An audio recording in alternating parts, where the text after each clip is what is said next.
주신 하나님의 말씀은 요나서 1장 17절에서 2장 10절입니다.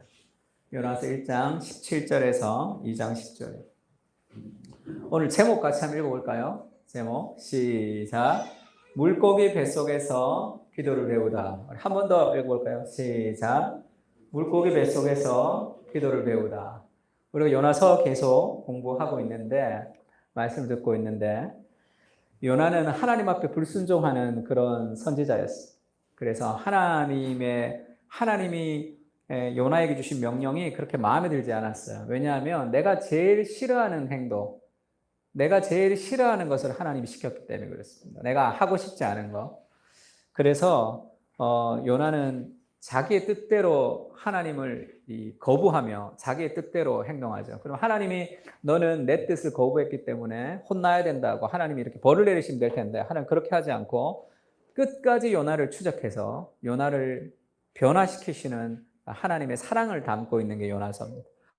그래서 요나가 점점 내려가서 그 배 밑까지 내려갔다가 더 밑에 지금 바닥까지 떨어진 상황이었어요. 그러다가 이제 물고기 뱃속에서 이제 갇히는 거죠. 물고기 뱃속에 갇혀서 꼼짝달싹 할 수 없는 그 상황에서 요나가 기도하기 시작하죠.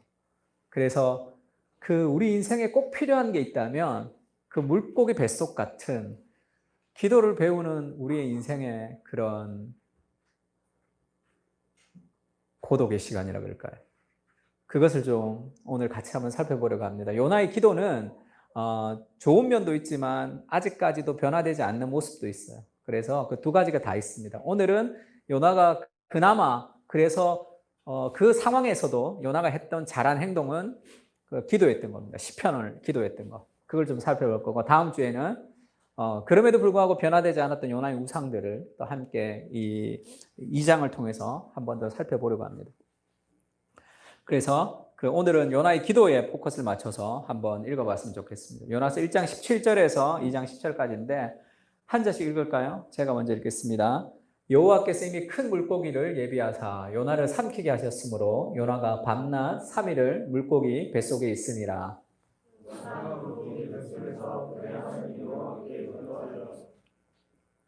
이르되 내가 받는 고난으로 말미암아 여호와께 불러 아뢰었더니 주께서 내게 대답하셨고 내가 스올의 뱃속에서 부르짖었더니 주께서 내 음성을 들으셨나이다.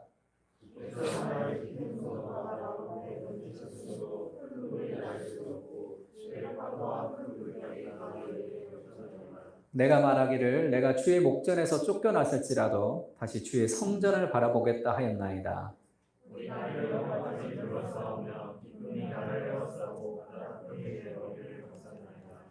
내가 산의 뿌리까지 내려갔사오며 땅이 그 빗장으로 나를 오래도록 막았사오나 나의 하나님 여호와여 주께서 내 생명을 구덩이에서 건지셨나이다.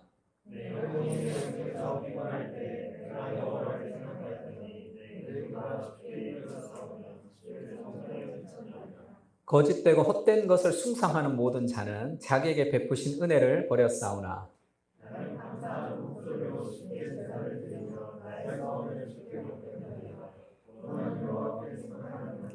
10절 같이 읽읍시다. 시작. 여호와께서 그 물고기에서 말씀하시매 요나를 육지에 토하니라.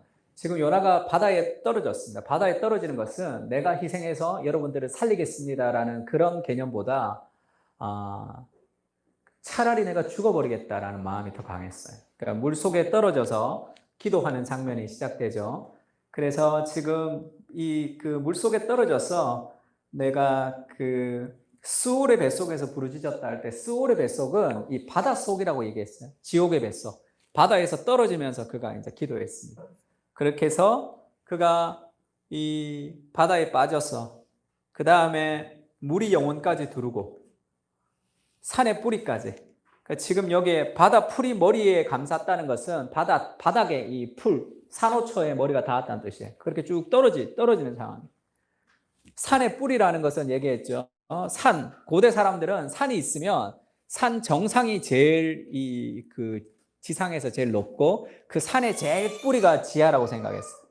그러니까 자기 인생에 자기가 생각했던 가장 밑바닥으로 내려갔다는 거예요. 가장 밑바닥에서 그가 하나님이 구원했습니다. 물고기 뱃속으로 구원했죠. 물고기 뱃속은 어떻게 얘기하면 구원의 장소 같은 거예요. 그러니까 물고기 뱃속에서 그가 탁 하나님이 물고기를 준비하셔서 그의 인생을 인도해서 그걸로 이제 반대로 갔는데 다시 니느웨로 그 물고기 태워서 잠수함처럼 그렇게 하나님이 데리고 간 거죠. 그래서 요나서 2장에 보면 그때 그가 죽음 앞에 가장 인생의 밑바닥에서 그가 기도하는 장면이다. 기도. 근데 그의 기도가 아주 재미있는데 그렇게 기도하죠. 요나가 물고기 뱃속에서 하나님 여호와께 기도하 이르되 내가 받은 고난으로 말미암아 아뢰었더니 주께서 내게 대답하셨고 스올의 뱃속에서 내게 부르시셨나이다. 그렇게 얘기하고 나를 깊은 바다 가운데 던지셨으므로 큰 물이 나를 둘렀고 주의 파도와 큰 물결이 내게 미쳤나이다. 주의 목전에서 쫓겨났을지라도 다시 주의 성전을 바라보겠나이다. 이렇게 얘기해요. 그리고 나의 하나님 여호와여 주께서 내 생명을 구덩이에서 건지셨나이다. 여호와께 기도했더니 주의 성전에 미쳤나이다. 이런 식의 기도를 한단 말이에요. 물에 빠지면 누가 이렇게 기도해? 물에 빠지면 아 살려줘 이렇게 얘기해야지 누가 이렇게 기도하냔 말이에요. 물에 빠지면서 그가 기도했어요. 근데 이 기도가 뭐 탄원의 기도, 뭐 고통의 기도가 아니라 찬양의 기도 같은. 그러니까 지금 이 기도가 뭐냐면 지금 이 요나의 기도가 자세히 보면 이게 뭐가 비슷하다 이런 걸 좀 감질하면 제일 좋은데 지금 요나가 했던 이 기도는 단순한 기도가 아니라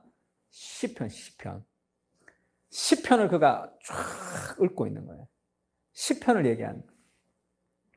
왜 요나가 시편을 얘기하느냐 하면 이스라엘 당시의 유대인들은 기도가 시편을 가지고 기도를 배운 거예요. 그는 어린 시절부터 기도를 가지고 시편을 가지고 기도했단 말이에요.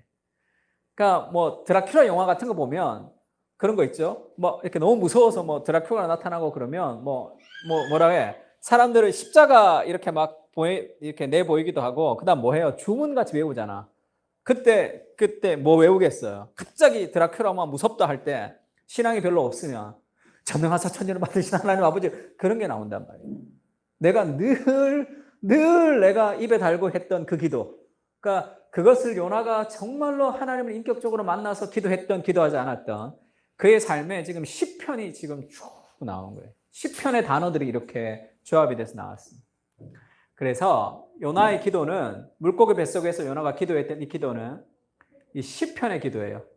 그래서 내가 받은 고난 이 단어는 시편 스올은 시편 18편에 주의 목전에서 주의 성전에 물이 나를 둘렀고 생명의 구덩이에서 내 영혼이 피곤할 때 주의 성전에 미쳤나이다.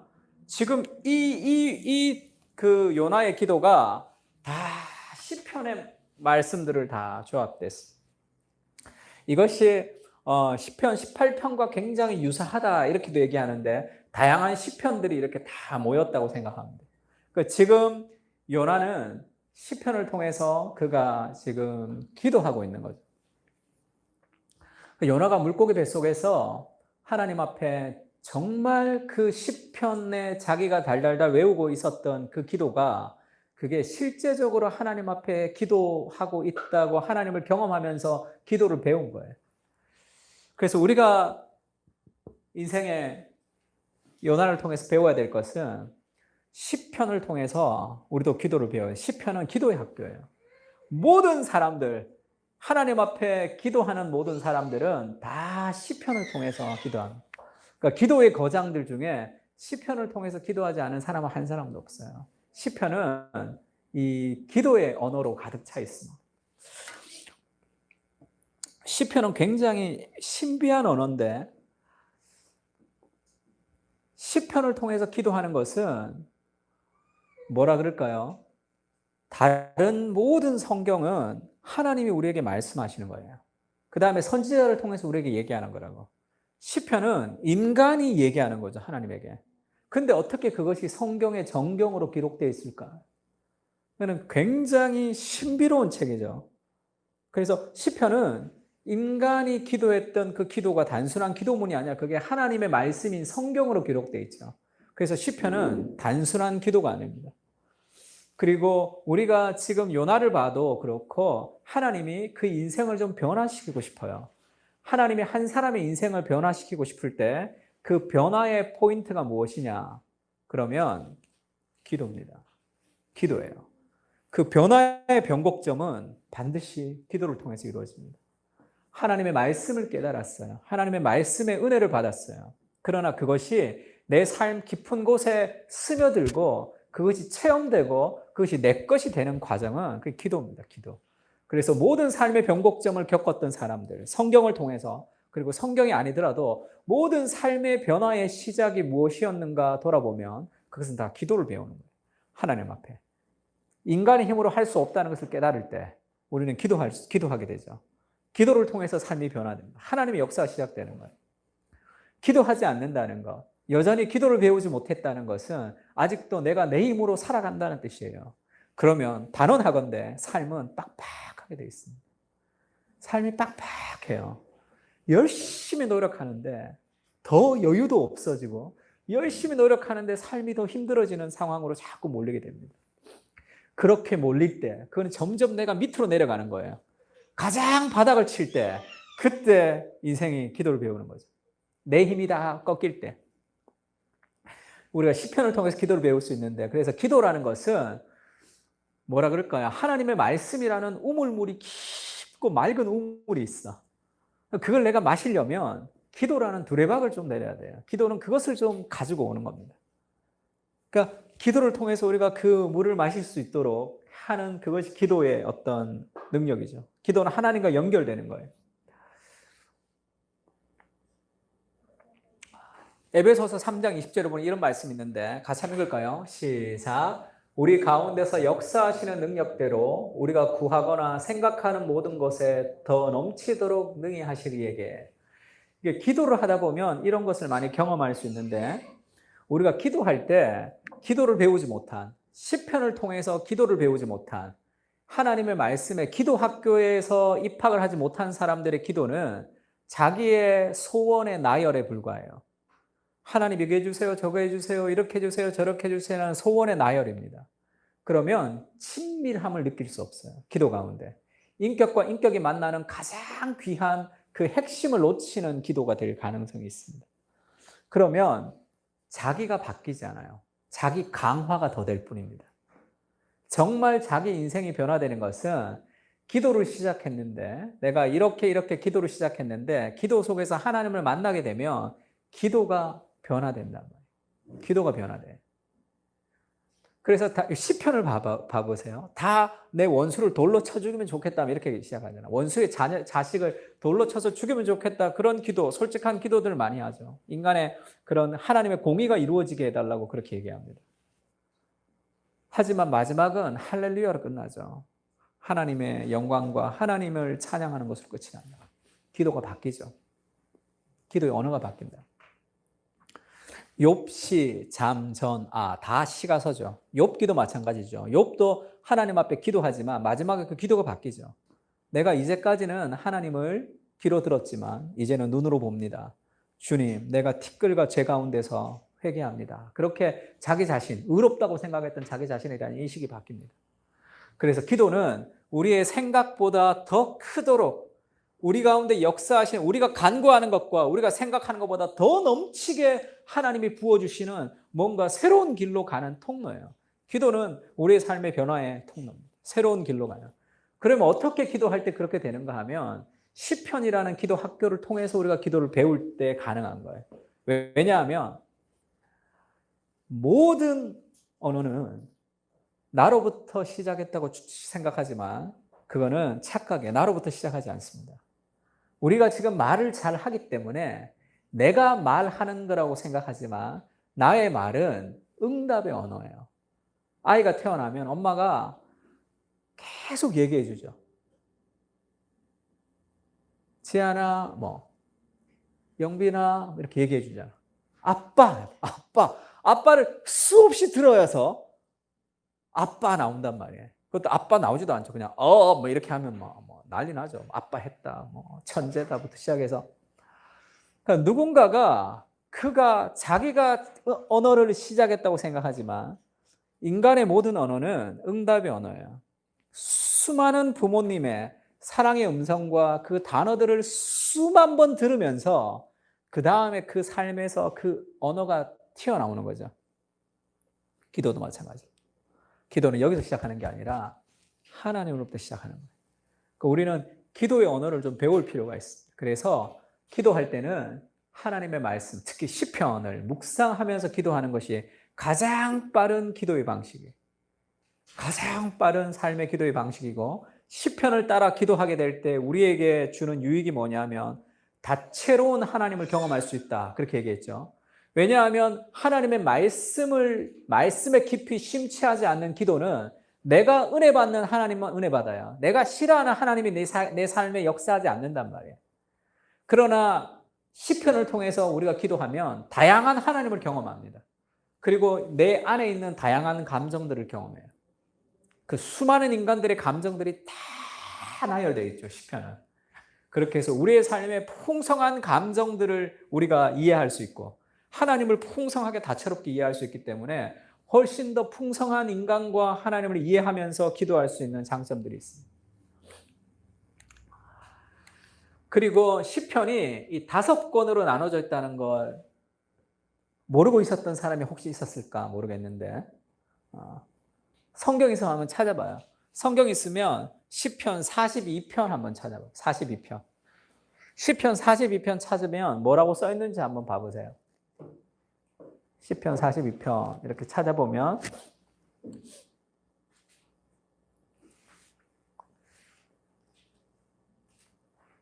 집에서 읽을 때는 그 성경 가지고 읽으세요. 아니면 스마트폰 중에 관주가 있는 스마트폰 있나? 관주가 있는 걸로 좀 읽어줘요. 시편 42편 보면 앞에 뭐라고 돼 있어요? 제2권이라고 돼 있죠. 목사님 저 오늘 처음 봤는데요. 그러면 굉장히 충격받는데, 그러면 시편 73편에는 제3권 이렇게 되어 있습니다. 그 다음에 90편에는 4권, 107편은 5권으로 되어 있어요. 시편은 5가지의 덩어리로 되어 있단 말이에요. 5가지 덩어리. 하나하나가 의미하는 것도 굉장히 의미가 있지만 이 5가지 덩어리를 이 구약의 유대인들은 이걸 어떻게 해석했냐면 이 5가지 시편의 언어는 이 모세오경, 이 모세의 5가지 언어와 연결시켜서 이해하는 경향이 있습니다. 쉽게 얘기하면 모세오경은 신앙의 기초 같은 거죠. 하나님이 우리에게 말씀하신 그 5가지의 하나님의 말씀에 대한 5권의 응답이다. 그 하나님의 말씀에 대한.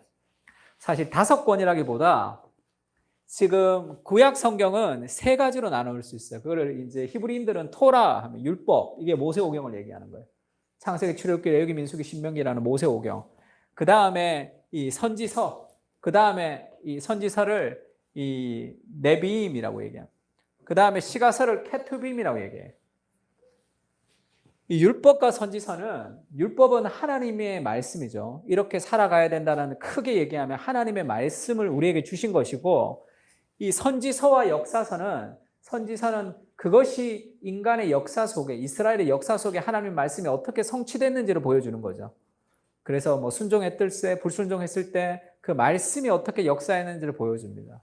그러면 이 시가서는 뭘 보여주느냐? 그 하나님의 말씀이 인간의 역사 속에 이루어졌던 그 모든 과정에 대한 인간의 응답이랍니다.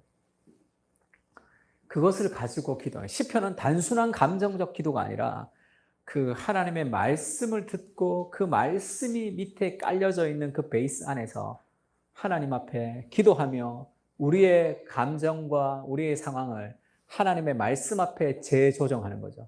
그래서 시편은 성경에 기록되어 있는 거예요. 단순한 인간의 언어가 어떻게 성경의 정경으로 기록되지 하나님의 말씀으로 기록되어 있겠냐. 그러니까 시편은 단순한 책이 아니라 하나님의 말씀에 대한 인간의 응답이에요. 너무 신비롭지 않아요? 어떻게 인간이 응답했던 언어가 그것이 하나님의 계시로 우리에게 성경이 될 수 있는. 그래서 시편을 가지고 우리가 기도를 배울 필요가 있습니다. 시편을 묵상하면서 기도하세요. 단순하게 기도하는 것보다 훨씬 더 풍성합니다. 밖에서 뭐가 들어와야 돼요. 인생의 변화는. 익스트라 노스라고 그러죠. 바깥으로부터 뭐가 들어와야 돼. 내 안에 선한 것이 없기 때문에. 지금 누가 그 유진 피터슨의 아들이 선생님인데 학생들에게 창의적 글쓰기, 창의적으로 글을 써보라 이렇게 얘기해요. 그러면 그를 받으면 뭐 별로 창의적이지도 않고 다 그게 그거래. 근데 공동묘지 같은 데 한번 쭉 돌아보고 글 쓰라 그러면 더 많은 것들이 나오겠죠. 왜? 거기서부터 뭔가가 들어오거든요. 삶에 있어서 무언가가 들어와야 돼. 여기서 변화가 일어나는 것이 아니라 그것이 들어와야 돼. 하나님의 말씀이 우리에게 들어와야 돼. 우리가 시편을 통해서 우리가 기도를 배울 필요가 있어. 우리가 이 요나가 했던 것처럼. 두 번째는 요나의 기도는 그냥 기도예요. 그냥 그가 시편을 정말로 사랑하면서 시편을 깊이 느끼면서 기도했던 사람이 아니란 말이에요. 그냥 새벽기도 있으니까 새벽기도 했던 목사란 말이에요. 그 새벽에 일어나면서 새벽기도 누가 만들었냐고 그렇게 오면 새벽기도만 없으면 살 것 같다고 생각하며 투덜거리며 늘 그의 삶 가운데 형식적인 기도를 했던 그런 아주 이 궁궐의 왕궁의 선지자였죠.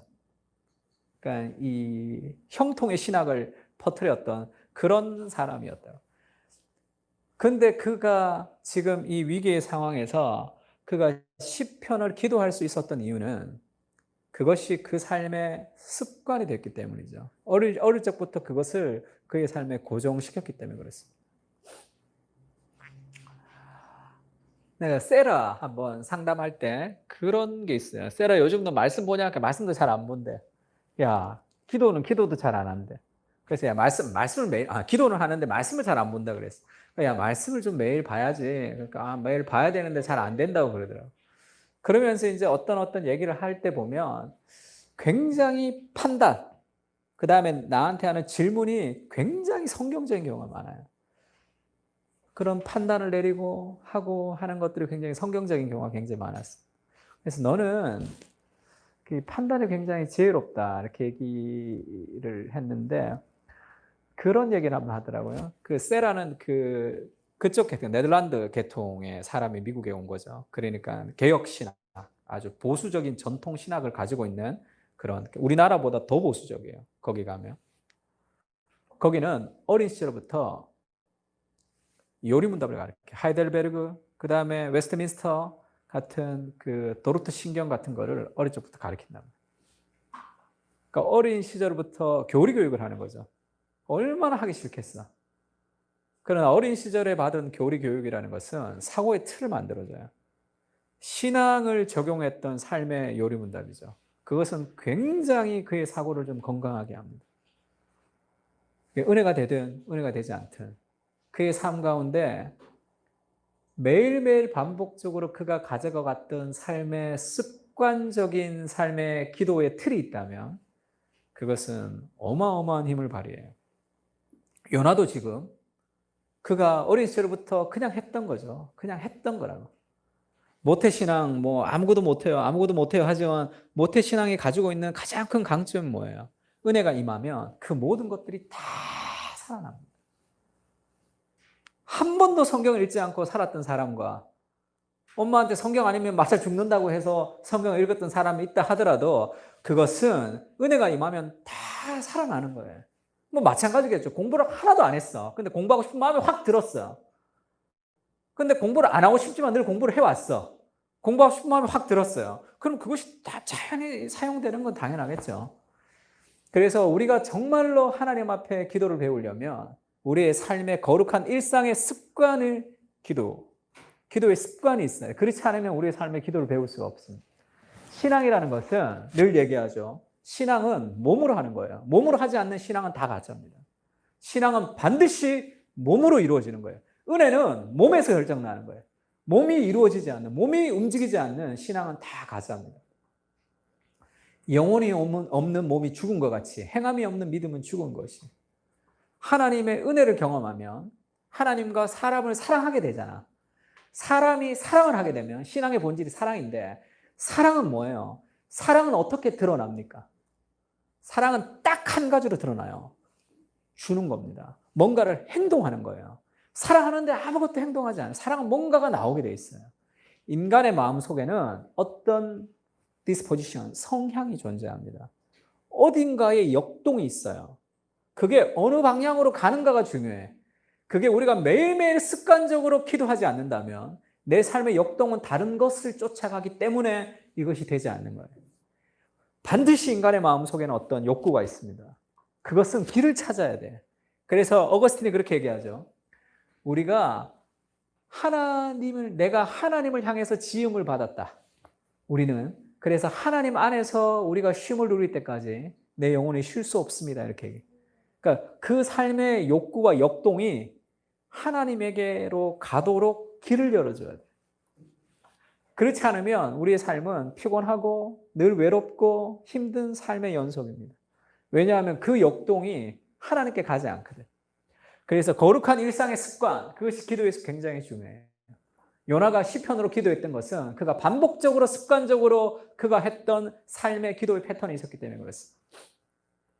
우리가 일상에서 매일매일 기도하는 것, 그거는 굉장히 중요해요. 매일매일 일상에서 큐티하는 것 굉장히 중요하죠.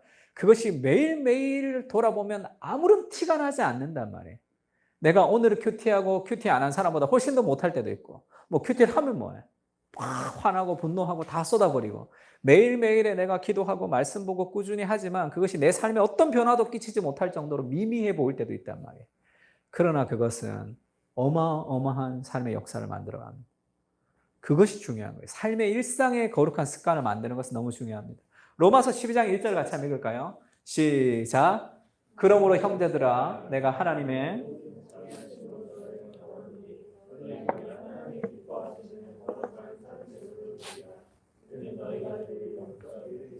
우리가 드릴 영적인 예배, 하나님 앞에 기뻐하시는 거룩한 산 제물로 드리는 우리가 드릴 영적인 예배는 뭐로 드리는 거죠? 우리의 몸으로 드리는 거예요. 우리의 몸을 하나님께 드리는 겁니다. 마음만 드리는 거 그런 건 없어요. 몸을 드리는 거예요. 몸을 드리는 것이 그것이 예배예요. 몸만 드리는 것은 온전한 예배라고 할 수 없지만 마음만 드리는 것도 온전한 예배라고 할 수 없습니다. 내가 너무 사랑해. 시간과 돈과 에너지를 쓰지 않아. 그럼 그건 사랑이 아니라고 그랬죠. 사랑은 희생하기를 기뻐하는 게 사랑이에요. 손해보는 것을 기뻐하는 거예요. 거룩한 일상의 삶의 습관을 통해서 우리가 하나님 앞에 기도하는 방식들을 만들어갈 필요가 있습니다. 요즘 나온 책 중에 이 헤빗이라는 책이 있어요. 웬디 우드라는 사람이 쓴, 이 사람이 이제 심리학과 뇌과학을 통해서 만든 그 책입니다. 헤빗에서 그런 얘기를 해요. 이 사람은 자기가 논문 쓸 때 너무 힘들었대. 논문 쓰는 게. 글 쓰는 게. 글도 잘 못 쓰고 이래가지고. 글 쓰는 게 너무 힘들어서 논문을 너무 어렵게 썼다는 거예요. 지금은 어마어마하게 글 쓰는 일이 많은데도 하나도 안 힘들다는 거예요. 왜냐하면 자기의 루틴을 찾았거든. 자기는 매일 아침에 일어나자마자 매일 30분씩 집중해서 글 쓰는 습관을 평생 가진 거죠. 자기는 신문에 기고할 글도 많고, 그 다음에 뭐 저널도 많고, 쓸 글도 많은데 이 책도 쉽게 썼다는 거예요. 자기는 매일 30분만 쓰는 거예요. 그래서 자기는 애도 보고, 애도 다 키우고, 그 다음에 직장 생활도 다 하고, 근데 쫓기지 않는다는 거예요. 왜냐하면 그것이 습관이 형성된 거죠. 삶에 있어서. 그것은 굉장히 중요합니다. 습관이 형성이 된다는 것은, 몸이 훈련이 된다는 것은 에너지 소모가 적다는 뜻이에요. 그래서 그 자동차 실험 같은 거 예전에 제가 다큐멘터리 한번 봤는데, 실험하는 거. 자동차 초보자에게 가면서 우회전 할 때 좌회전 키세요. 이렇게 얘기해. 좌회전 할 때는 우회전 키세요. 이렇게 간단 말이에요. 그러면 그 사람은 좀 틀리지만 어느 정도 해요. 자동차를 한 20년 탄 사람은 다 틀립니다. 왜 그렇죠? 그거는 뇌가 에너지를 쓰지 않기 때문에 그래요. 그러니까 그거는 하나도 힘들지 않단 말이에요. 그러니까 습관이 되지 않으니까 힘든 거죠. 뇌가 에너지를 자꾸 써야 되니까, 의지력을 발동해야 되니까 힘들단 말이에요. 그것이 삶의 패턴이 되면 하나도 힘들지 않아요. 훨씬 더 풍성하게 나옵니다. 훨씬 더 잘 나와요.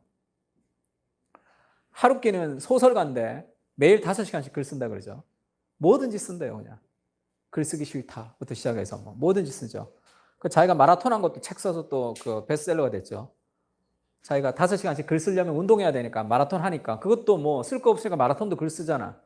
그래서 마라톤 하는 것도 글 쓰고 이것도 글 쓰고 그것도 글 쓰고 쓰는 것마다 세계적으로 베스트셀러가 되죠. 그건 자기가 매일매일 다시 글 쓰기 때문에 그래요. 그러면 그렇게 힘들지 않습니다. 거룩한 습관을 만들어가는 것, 그것이 제일 중요해요. 신앙생활에서. 우리가 몸으로 기도하는 그 일정한 기도 시간이 있으면, 일정한 장소에서 일정하게 기도할 수 있으면 그것은 하나도 힘들지 않습니다. 왜냐하면 의지력을 발동하지 않아도 되기 때문에 그렇죠.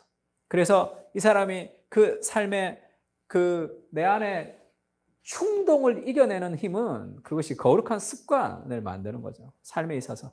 일반서적이에요. 그래서 읽어보면 뭐 좀 말도 안 되는 것도 많지만 그 패턴을 잡는 것은 굉장히 쉽죠. 이 사람에게 박사학위를 받았던 사람이 이제 그 추천서를 썼는데, 나도 이 사람이랑 박사학위 받을 때 힘들었는데 이 사람이 늘 그 시간, 나와 박사학위 그 조율을 할 때, 논문을 조율할 때 늘 그 시간에 만난다는 거야. 이 교수님은, 이 책 저자는 늘 수요일 2시에 만나서 몇 시간 동안 박사학위 논문을 봐주니까 이 사람도 그 시간을 중간에 놓고 자기 스케줄을 디자인할 수 있었다는 거예요. 그래서 하기가 굉장히 쉬웠다는 거예요. 그러니까 삶의 패턴을 바꾼 거죠. 아무리 은혜를 받아도 몸이 삶의 패턴, 그래서 복잡한 삶을 살아갈수록 삶의 능력이 없습니다. 심플 라이프네. 그 삶이 좀 단순해야 됩니다. 단순해야 돼요. 목사님, 뭐 아침에 직장 갔다 저녁에 퇴근하고, 아침에 직장, 저녁에 퇴근하고, 너무 좋은 거죠. 늘 반복적인 삶을 살아갈 때는 훨씬 더 그것을 내가 뭔가를 만들기가 훨씬 더 좋아요. 오늘은 이거, 내일은 저거. 복잡한 삶을 사는 사람 치고 그 삶에 굉장히 무언가를 성취하거나 이루는 사람들은 별로 없어요. 그래서 뭐 스티브 잡스나 그렇게 그냥 성공을 위해서 살아가는 사람들도 어떻게 하든 뭐든지 심플하게 하려고 그러죠. 옷도 똑같은 것만 입잖아. 거기다 신경을 쓰고 싶지 않다는 거죠. 삶이 심플해질 때 굉장히 우리가 같은 시간에 글을 쓸 수 있으면, 같은 시간에 뭔가를 할 수 있으면, 그래서 기도하는 시간들을 반드시 몸으로 습관을 만들어야 돼요. 그것들이 중요합니다. 새벽에 일어나는 것도 중요하고. 그래서 이 사람은 운동과 글쓰기, 그거는 뭐 쉬운 일이다, 그렇게 얘기해요. 하나도 힘들지 않고 내가 일을 한다, 이렇게 얘기하는 거예요. 왜 힘드냐? 그게 습관이 되지 않기 때문이죠.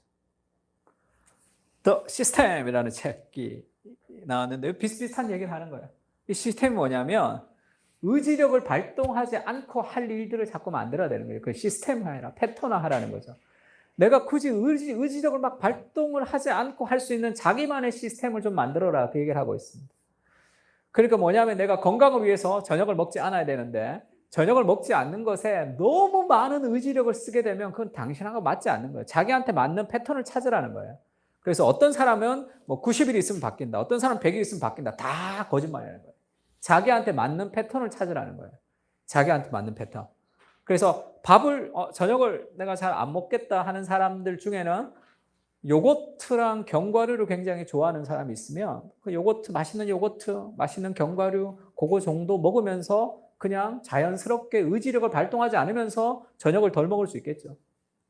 그럼 그렇게 하라는 거예요. 그래서 의지력을 많이 발동하지 않고 할 수 있는 자기만의 패턴을 이것도 해보고 저것도 해보고 막 실패하면서 그것을 배워서 자기 루틴을 만들어라는 거예요. 그거를 발견하면 굉장히 여러 가지를 다 할 수 있어요. 여러 가지를 할 수 있어요. 여러 가지를 많이 할 수도 있어요. 그러니까 그것들, 저도 하루키 보고 감동받아가지고 내가 매일 좀 글을 좀 써야 되겠다 생각하고 한 4년에서 5년을 쓴 거죠. 지금 페이스북에 매일 글을 쓰기 시작했어요. 매일 글을 쓰기 시작했어요. 그걸 통해서 저한테 받은 유익도 큽니다. 국민일보에서 금요일마다 책 서평이 나와요. 근데 서평 쓸 사람이 잘 안 쓰거나 늦거나 그러면 신문에 나와야 되는데 서평 쓰기가 쉽지가 않잖아요. 그러면 화요일 오후에 저한테 전화 옵니다. 목사님, 수요일 오전까지 될까요? 이렇게 얘기한단 말이에요. 화요일 오후에 와서 수요일 오전까지 될까요? 저는 오케이. 그러니까 늘 그렇게 내가 좀 도와줄게. 내가 도와줄게요. 앞으로 계속 그렇게 펑크 난 일 있으면 나한테는 편하게 얘기해라. 왜 그렇게 그게 편하죠? 매일 신간을 읽고 매일 글을 쓰기 때문에 그런 거죠. 그거 정리해서 그냥 주면 돼. 그것도 A4지 한 페이지밖에 안 되잖아. A4 한 페이지 쓰는 거야. 뭐 20분이면 쓰죠. 근데 제가 보내줄 때는 수요일 아침에 보내줍니다. 전화 받고 10분이면 써요. 근데 수요일 아침에 보내. 너무 성의 없어 보일까 봐. 너무 성의 없어 보일까 봐 수요일 아침에 준단 말이에요. 목사님 밥 내가 뭐 식사 대접해야 되고 너무 감사하고. 그렇게 감사할 것도 없어요. 나한테 그게 그렇게 어려운 일이 아니란 말이에요. 그냥 매일 아침 글 쓰는 거죠. 그러니까 왜 그러면 매일 아침 쓸 게 어디서 어떻게 책을 읽으십니까? 이렇게 얘기하는데 별거 없어. 매일 쓰면 쓸 게 생기는 거예요. 매일 쓰면 이게 훨씬 더 잘 돌아가요. 매일 하기 때문에. 오늘도 이렇게 왔잖아. 이걸 글 쓰면 돼 그냥. 글 쓰면 되죠. 사람들 안 온다고 오니까 기분이 좋구나. 글 쓰는 거지 그냥. 뭐 있어? 뭐 특별한 글을 내가 잘 쓰고 그런 거 없어. 그냥 내 생각을 정리해야 되겠다. 하나님 앞에 하루도 내가 그냥 보내지 않겠다는 거예요. 그렇게 꾸준히 몇 년 쓴 거예요 그냥. 뭐 잘 쓰고 못 쓰고는 나에게 관심이 없습니다. 사람들이 좋아요는 누르고 안 좋아요 누르고 관심이 없습니다. 그거는 뭐 누가 이렇게 다 뽑아가지고 몇 년치를 다 해서 뭐 책 내자고 뭐 목사님한테 주고 뭐 그것도 아무 관심 없어요. 그건 내가 원하는 바가 아니에요. 그냥 내 생각을 정리하는 거예요. 이것이 나한테 도움이 되는 게 설교할 때도 도움이 돼요. 그냥 매일 글을 쓰니까 내가 설교를 정리할 때 이게 쭉 연결되는 경우가 훨씬 더 많단 말이에요. 나한테 맞는 시스템을 좀 찾아야 돼요. 자기한테 맞는 거. 그래서 의지력을 많이 발동하려고 노력하지 말고 좀 기분 좋게 할 수 있는 자기의 루틴이 있단 말이에요. 그거를 자꾸 실패하면서 찾으면 돼요. 결론은 뭡니까? 매일매일 기도하는 몸의 습관을 들여야 돼요. 잘 안 돼요. 그러면 두 가지 중에 그걸 자꾸 내가 동기가 없다고 은혜를 받고 자꾸 뭔가를 막 새벽에 하려고 하지 말고 새벽에 잘 안 되는 사람은 다르게 하세요. 뭔가를 찾으면 돼. 자기한테 맞는 방식을 찾으면 됩니다. 잘 찾으면 돼요. 그래서 어쨌든 매일매일 기도할 수 있도록 기도의 자리에서 기도의 습관을 시편을 통해서 우리가 기도를 배워갈 수 있는 삶을 살아가며 그것은 어마어마한 우리의 삶의 변화의 포인트를 가져올 수 있어요. 제가 제자훈련 할 때 늘 하는 얘기가 있죠. 매일 같은 시간과 같은 장소에서 하루 5분 기도할 수 있으면 그 사람 인생은 내가 보장할 수 있어요. 그러면 그거는 엄청 어려운 일이에요. 매일 같은 시간과 같은 장소에서 5분 기도하려면 24시간이 그 5분이 중심이 되어서 다 통제가 된단 말이에요.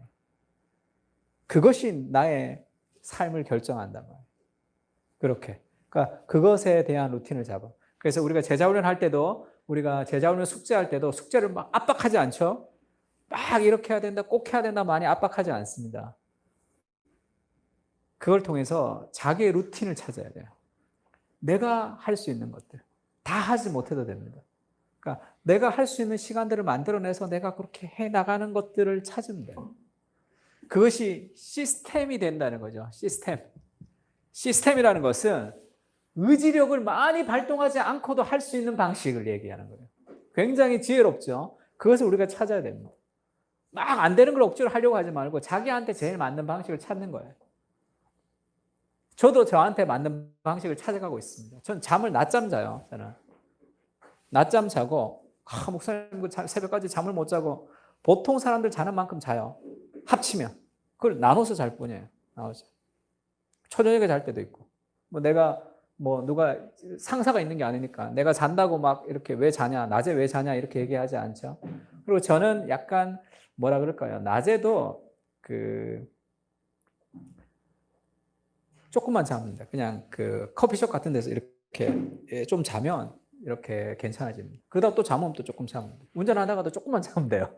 운전하다가 조금만 졸면 이제 좀 괜찮아져요. 그러니까 그렇게 해서 저는 새벽 시간에도 책도 보고 여러 가지를 잘 활용하고 있습니다. 그러니까 자기의 루틴을 찾는 거 굉장히 중요해요. 그래서 매일매일 내가 너무 힘들지 않는 방식으로 그렇게 기도할 수 있도록 찾아가야 됩니다. 마지막으로 우리가 시편을 통해서 기도를 배우는 거 그것을 매일매일의 내 삶의 일상적인 습관으로 만들어가는 거 그것이 굉장히 중요하다. 그것이 되지 않으면 삶의 변화가 이루어지지 않아요. 내가 몸으로 우리의 삶의 습관을 만들어 가야 됩니다. 너무 의지력을 많이 발동하지 않아도 되는 자기의 루틴을 찾아가는 거 굉장히 중요하고요. 세 번째는 그렇게 매일매일 기도하고 싶은 삶의 동기가 일어나야 되는데 하나님이 요나를 물고기 뱃속에 탁 넣었죠. 그 물고기 뱃속에서 요나가 할 수 있는 게 아무것도 없단 말이야. 기도 외에. 우리에게도 요나의 물고기 뱃속 같은 뭐라 그럴까요? 자기의 내면을 돌아보는 고독의 시간이 필요해요. 그 장소가 필요하다고. 그 물고기 뱃속 안에서 하나님이 요나를 돌아보게 하죠. 물고기 뱃속에 들어가기 전에는 요나는 너무 할 게 많았어. 너무 자기 외면을 바라본단 말이에요. 자기 내면을 바라보지 못해요.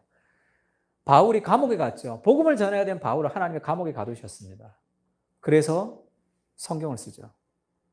로마서, 갈라디아서, 에베소서 다 옥중서신이라 그러죠.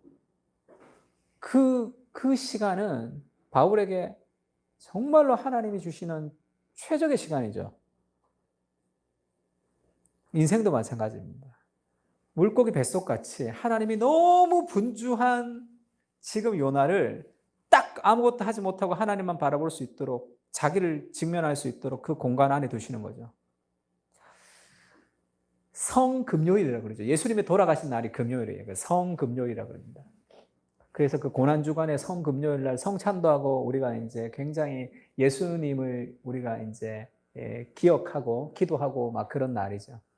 그 다음에 예수님이 3일 만에 부활하셨으니까 그 다음 금, 토, 주일은 부활절이죠. 부활절날 예수 그리스도의 부활을 노래합니다. 우리가 정말 기억해야 되는 날짜가 하나 더 있는데 그거를 성토요일이라고 그러죠. 아무것도 하지 않는 그 시간. 그리스도의 부활은 죽고 바로 부활하는 게 아니에요. 그 정중동의 시간이 있습니다. 하나님이 일하지 않는 것 같은, 무언가 역사가 일어나지 않는 것 같은. 근데 십자가와 부활이 바로 붙어 있는 게 아니라 가운데 있는 날짜가 있는 거죠. 그 시간도 굉장히 중요한 시간이죠. 인생도 마찬가지예요. 인생도 그리스도의 고난과 부활의 기쁨만 있는 것이 아니라 아무것도 이루어지지 않지만 부활을 기다리는 그런 기다림의 날이 좀 필요합니다. 월든을 쓴 헨리 데이비드 소로가 그렇게 얘기해요. 자기 집에는 3개의 의자가 있다 이렇게 얘기했습니다. 첫 번째는 고독의 의자, 두 번째는 우정의 의자, 세 번째는 사교의 의자다 이렇게 얘기했어요. 그 월든이 막 성경적이지 않은 부분도 많지만 굉장한 통찰력을 보여주는 거죠. 첫 번째 고독의 의자는 자기 자신을 돌아보는 내면의 성찰의 시간이죠. 자기 자신의 내면을 돌아보지 못하는 사람은 우정을 만들어갈 수가 없습니다. 우정을 이룰 수가 없어요. 왜냐하면 다른 사람에 대한 공감이 부족하죠. 자기 내면을 돌아보지 못하는 사람이 어떻게 다른 사람과 함께 갈 수 있어요. 그렇게 우정을 만들어가지 못하는 사람은 사교의 장, 공동체를 만들어갈 수가 없어요. 그래서 그의 삶의 그 의자, 대화를 잃어버린 사람들이라는 그 쉐리 터틀이라는 사람이 쓴 책이 있어요. 그것은 SNS 시대가 되면서 사람들이 대화를 잃어버렸다는 거죠. 앞으로의 시대가. 그래서 그 대화를 잃어버렸다는 것을 3가지로 얘기하고 있어요. 그게 헨리 데이비드 소로의 그 3가지 의자를 자기의 챕터로 만듭니다. 첫 번째, 고독의 챕터. 두 번째, 우정의 챕터. 세 번째, 사교의 챕터예요. 오늘날에 심각하게 문제가 발생됐다는 거죠. 왜냐하면 다 SNS, 핸드폰, 자기의 내면을 성찰할 수 있는 시간이 하나도 없다는 거예요. 생각하며 고민할 수 있는 시간이 없다는 거죠. 그래서 아이들이 지금 다음 세대들이 망쳐진다는 거죠. 왜냐하면 인간은 고독의 시간을 통해서만 삶이 성숙하고 성장합니다. 그 시간이 없어지는 거죠. 자기를 돌아볼 수 있는 시간이 없어져요. 그래서 제가 국정감사 이번에 보면서 2가지를 크게 느꼈는데 뭐 여든 야든 다 상관없어요. 어느 정도 교육을 받았던 그런 정치인들이잖아요. 그들의 말이 어떻게 이렇게 가벼워졌나. 굉장히 말이 가벼워진 시대를 살아갑니다. 야, 이 품격이라는 게 없구나. 말은 그 사람의 마음에 가득한 것이 입술로 드러나는 거예요. 그 삶의 말이라는 게 품격이 이렇게 없을 수 있는 시대가 됐구나 봅니다. 그리고 두 번째 재밌는 걸 봤는데 어떤 그 국정감사할 때 국회의원 같은데 그 사람이 핸드폰으로 게임하다 걸렸어요. 핸드폰 게임하다가. 그 사람 3년 전에도 또 걸렸다 그러더라고. 미국에도 그 시리아 그 청문회 할 때 미국도 국무장관이 포커 게임 하다가 걸렸단 말이에요. 그것을 트위터에다가 오늘 뭐 포커 게임 하다가 걸렸다 이러면서 자기 트위터에다 썼단 말이에요. 그거를 대화가 잃어버린 사람들의 그 저자가 그렇게 썼습니다. 오늘날에는 지루한 시간, 그 시간을 사람들은 견디지 못하고 바로 컴퓨터로, 게임으로 들어가는 시대가 됐다는 거죠. 정치인마저도. 그래서 이건 단순한 해프닝이 아니다. 이것은 미국이 심각한 위기에 빠지고 있다는 것이다. 이렇게 얘기했어요. 고독이 없으면 자기의 내면을 만날 수가 없습니다. 그러면 자꾸 외부로 향하는 거예요. 온갖 정보들만 계속 나열이 되면서 정리되지 않은 인생을 살아가는 거예요. 고독의 시간이 없으면 삶은 관계가 깊어질 수 없습니다. 다른 사람과의 대화, 다른 사람과의 공감, 이것이 자꾸 안 되는 이유는 자기의 내면, 자기를 모르기 때문이죠. 고독의 시간이 필요하죠. 그 고독이 우리를 깊이 자기 성찰로 이끌어갑니다. 한나 아렌트가 그런 얘기를 한번 한 적이 있어요.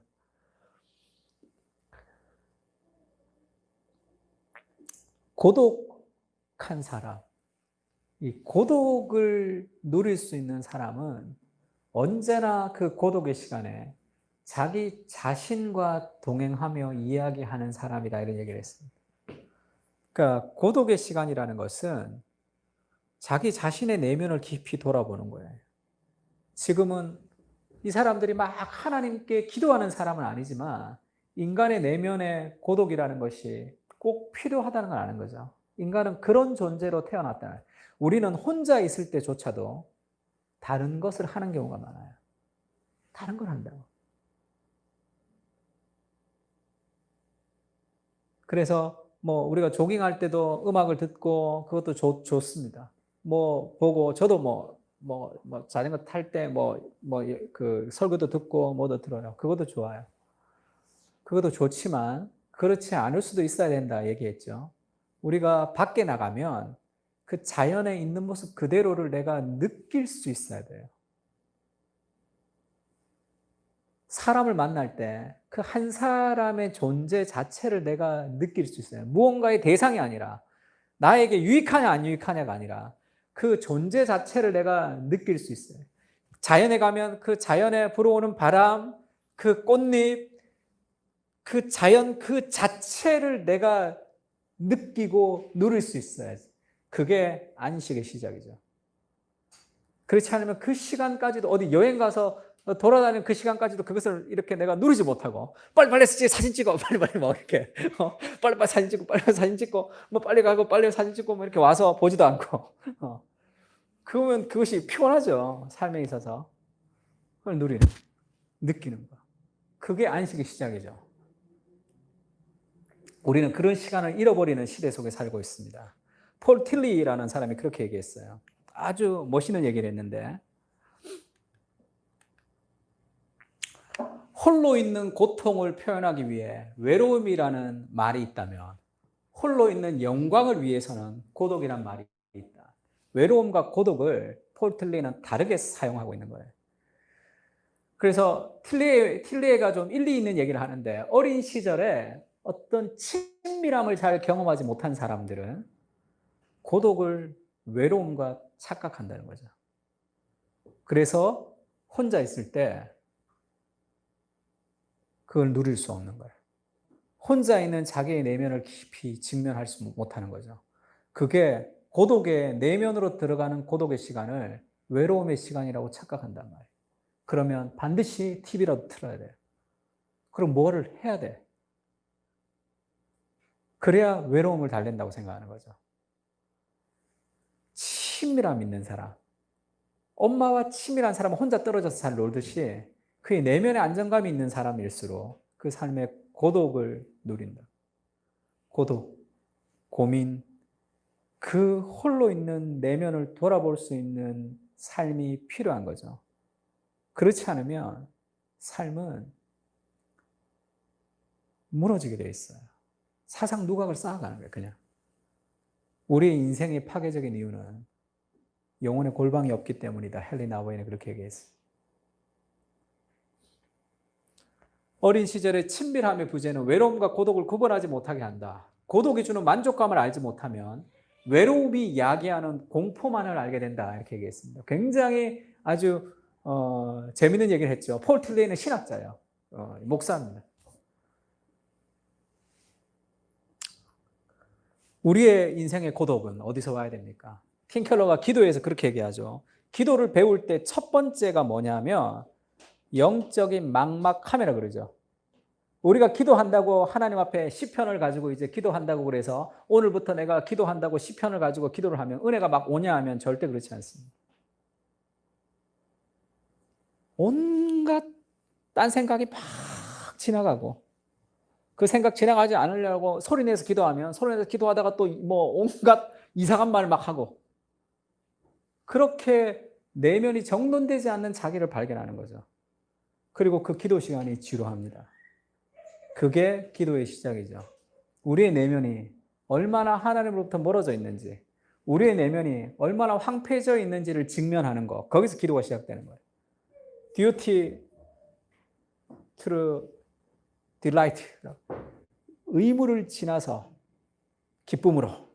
제임스 패커가 기도를 그렇게 표현했죠.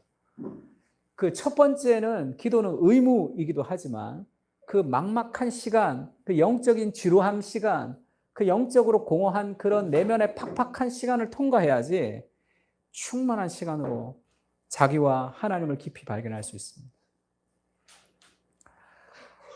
그래서 그 고독의 장소가 필요해요. 물고기 뱃속, 아무것도 할 수 없는 그 공간에서 하나님 만나듯이 우리의 영혼에도 고독이 필요합니다. 핸드폰 좀 꺼놓고 잠잠히 묵상할 수 있는, 우리의 내면을 돌아볼 수 있는 그 고독의 시간이 없으면 우리 인생은 바로 살아갈 수가 없어요. 삶의 터닝 포인트를 그렇게 만들어가는 거죠. 찬양 중에 이런 찬양이 있는데요. 주님과 함께하는 이 고요한 시간이죠. 우리 그 내면의 그 막막하고 우리 삶의 그런 지루한 시간이지만 하나님이 늘 함께 하시는 시간이죠. 우리가 그거를 잘 알지 못할 뿐이에요. 그러나 그 시간을 우리가 계속 꾸준히 가지면서 하나님과 깊은 친밀함을 누릴 수 있습니다. 찬양도 마찬가지예요. 늘 하나님을 깊어지면서 어떤 찬양도 찬양이 다 좋을 때가 있어요. 주님과 함께하는 고요한 시간, 주님의 보좌 앞에 내 마음을 쏟네. 모든 것 아시는 주님께 감출 것 없네. 내 마음과 정성을 다해 주님을 바라봅니다. 온 마음 다해 사랑합니다. 온 마음 다해 주 알기 원하네. 내 모든 삶 당신 것이니 주만 섬기리. 온 마음 다해. 내가 염려하지 않아도 내 쓸 것을 아시고 나 오직 주의 얼굴을 구하게 하소서. 다 이해할 수 없을 때라도 감사하며 날마다 순종하며 주님을 따르겠습니다. 이 삶의 믿음은 이 시간에서 오는 거죠. 우리가 주님과 함께하는 그 우리의 삶의 일상의 고독, 일상의 그 고요한 시간들을 통해서 우리를 좀 깊이 하나님 만날 수 있도록 은혜를 좀 부어달라고, 다양한 삶의 시도를 통해서 나만의 일상의 거룩한 루틴을 시편을 통해서 배워가는 시간이 되면 좋을 것 같습니다. 같이 한번 찬양할까요?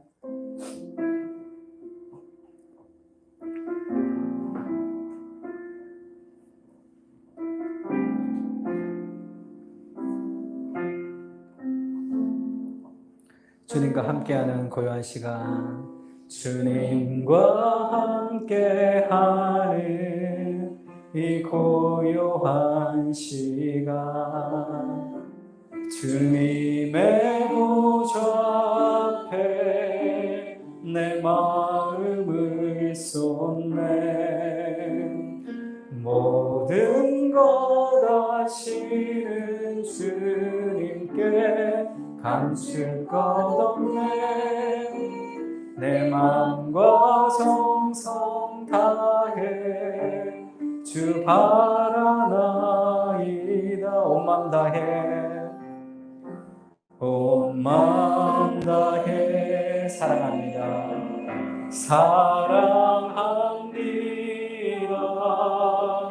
온 마음 다해 주 알기 원하네. 주 알기 원하네.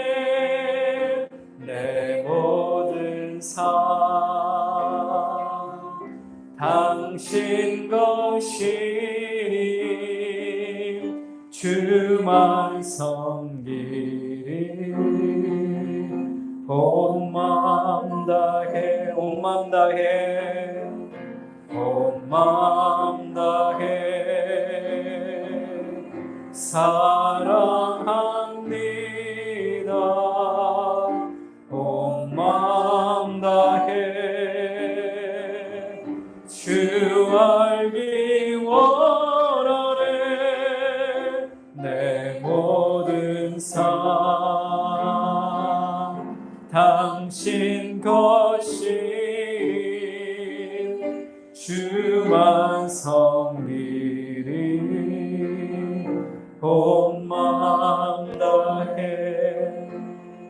한번 기도했으면 좋겠습니다.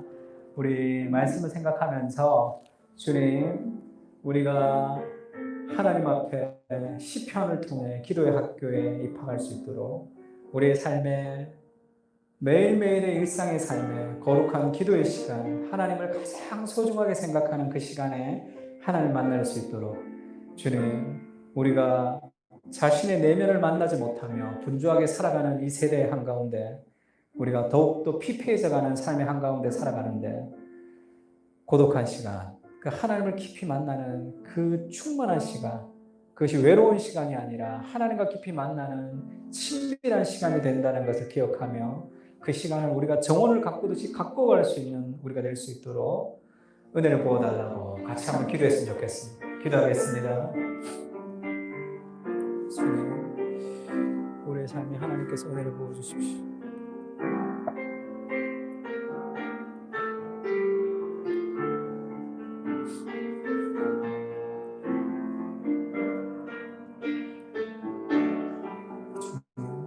물고기 뱃속으로 들어가는 연어같이 하나님, 우리가 하나님을 만날 수 있는 그 고독의 장소, 그 거룩한 장소 안에서 우리의 내면을 깊이 돌아볼 수 있도록 주님 도와주십시오. 우리가 바쁘게 살아갑니다. 우리가 하나님이여 정말 우리 외로움과 고독을 우리가 하나님 바르게 파악하지 못하고 살아가는 시대를 살아가는데 주님, 우리가 기도를 배울 수 있도록 주님 도와주십시오. 시편의 학교를 통해서 우리가 기도를 배우며 살아갈 수 있도록 주님 도와주십시오. 일상의 습관을 통해서 우리가 몸으로 기도를 배워갈 수 있도록, 그러므로 형제들아, 내가 하나님의 모든 자비하심으로 너희를 권하노니 너희의 몸을 하나님의 기뻐하시는 거룩한 산 제물로 드리라. 이는 너희가 드릴 영적인 예배니라. 이 세대를 본받지 말고 마음을 새롭게 함으로 변화를 받아서 하나님의 선하시고 기뻐하시고 온전하신 뜻이 무엇이든지 분별하며 살아갈 수 있도록 주님 도와주십시오. 우리의 마음, 우리의 몸을 통해 우리가 하나님께 온전히 드림될 수 있도록 주여 도와주옵소서. 망령되고 허탄한 신화를 벗어버리고 경건에 이르도록 우리 자신을 연단하며, 육체의 연단이 약간의 유익이 있지만 경건은 범사에 유익한 금생과 내세계에 유익이 있는 이 연단을 통해 나갈 수 있도록 주님 도와주십시오. 무리들과 작별하신 후에 기도하러 산으로 올라가셔서 홀로 기도하셨던 그리스도처럼 우리의 삶에 홀로 하나님을 만나는 그런 내면의 시간들을 가질 수 있도록 그 기도 시간을 통해서 우리가 하나님 앞에 나아갑니다. 하나님, 그 시간을 통해서 우리가 하나님과 더욱더 우리의 삶에 참된 우리의 내면을 깊이 돌아보며 살아갈 수 있도록 주님 도와주시고, 우리의 영혼들이 하나님 앞에 더 나아갈 수 있도록 주님 도와주옵소서. 하나님의 마음과 하나님의 심령을 가지고 살아갈 수 있도록 주께서 도와주시고, 우리의 영혼 더 깊은 곳에 하나님께서 우리를 붙들어주시는 마음을 가지고 살 수 있도록 주님 도와주옵소서.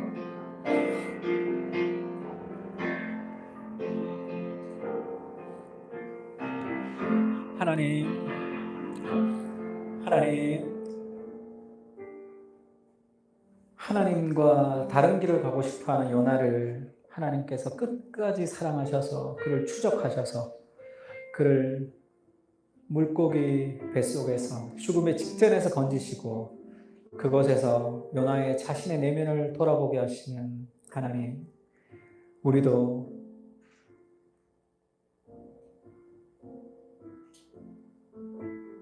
우리 숨이 막힐 것 같은 그런 바다 물속 같은 세상을 살아갑니다. 주님, 우리가 주님 앞에 기도하는 그 시간이 요나의 물고기 뱃속 같은 구원의 자리가 될 수 있도록, 그 시간이 고독의 자리가 될 수 있도록, 하나님과 친밀함을 만나는 자리가 될 수 있도록 주님 도와주십시오. 모든 삶의 변화는 기도를 통해 시작됩니다. 하나님이 주시는 맑은 샘물을 끌어올릴 두려움이 필요합니다. 기도를 통해 우리 삶 가운데 하나님께 젖어서 살아갈 수 있도록 주님 도와주시고, 매일매일의 거룩한 삶의 습관을 만들어서 날마다 기도하며 하나님 말씀을 묵상하며 살아가는 삶이 기쁘고 즐거운 송이꿀보다 더 단 주의 말씀을, 그리고 내가 하나님을 사모해서 하나님의 전에 평생을 살겠다 고백했던 다윗의 고백 같은 그러한 하나님을 향한 고백이 넘쳐나는 우리의 삶이 될 수 있도록 주님 도우시고 은혜를 베풀어 주시옵소서. 하나님보다 더 사랑했던 내 삶의 모든 것을 다 내려놓고 나아갈 수 있도록 홀로 우리를 위해서 기도하셨던 그리스도의 삶을 우리가 온전히 기억하며 살아갈 수 있도록 주님 도와주시고, 예수 그리스도께서 우리를 위해서 길을 내주신 그 새롭고 산 길을 따라 우리가 온전히 더 풍성하게 기도할 수 있도록 주님 도와주십시오. 요나는 시편의 기도밖에 알지 못했지만 우리는 그 시편 속에 나타난 예수 그리스도의 사랑과 은혜를 기억합니다. 그의 기도보다 더 풍성한 하나님을 알아가는 풍성한 기도를 통해 우리가 하나님을 더 깊이 알아갈 수 있도록 주께서 은혜를 베푸시고 함께하여 주시옵소서. 축복하고 모든 말씀을 예수님의 이름으로 기도합니다. 아멘.